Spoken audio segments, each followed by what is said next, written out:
Un calme plat, une quiétude extrême bercée par le chant des oiseaux, un lieu propice à la méditation et au recueillement. Nous sommes à Diacksao, une bourgade de 3000 âmes située à une vingtaine de kilomètres de la ville de Tivaouane, dans la commune de Pire. Cet endroit était l'un des vœux exaucés de Seydi El Hadji Malick Sy. Diacksao, on le symbolise par Djadjouba. Djadjouba, ça veut dire Django Djulibay. Ça veut dire quoi?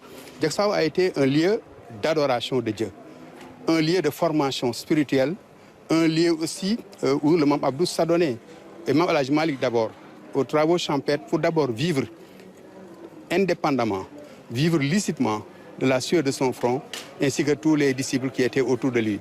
Créé en 1904, année coïncidant avec la naissance de Mame Abdou Aziz Sy Dabakh, Diacksao est un lieu privé dédié à la spiritualité, à l'éducation religieuse et à la formation, où beaucoup d'érudits tidjanes appelés Moukhadam sont passés.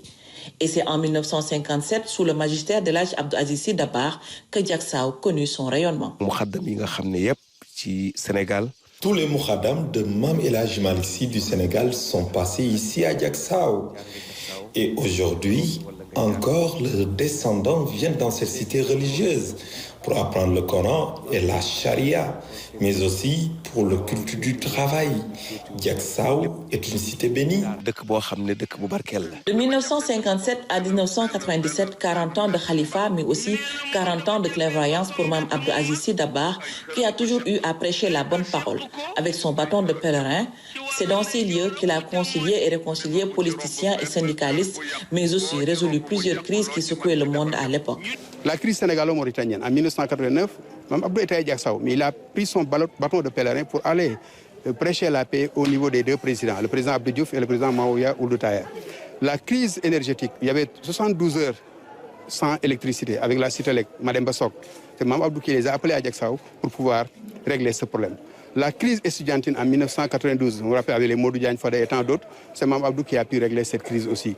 Quand il y a eu aussi l'état d'urgence avec la dévaluation en 1994, Mame Abdou, donc, il était dans tous les fronts, social, politique. Sa particularité, c'est que Mame Abdou était équidistant des chapelles politiques. Il était non partisan et il jouait ce rôle d'interface et il avait vraiment aussi la confiance de tous les acteurs. Le village de Diacksao dispose de beaucoup d'infrastructures grâce à Mame Abdou Aziz Sy Dabakh. Un système d'adduction d'eau, l'électrification de la localité, une route bitumée, entre autres. C'est en 1983 que, sous le régime du président Abdou Diouf, bien sûr, avec l'ancien ministre Samba Yala Diop, que le seul forage actuellement qui existe à Diacksao a été érigé sous le magistère de Mame Abdou, sur sa demande.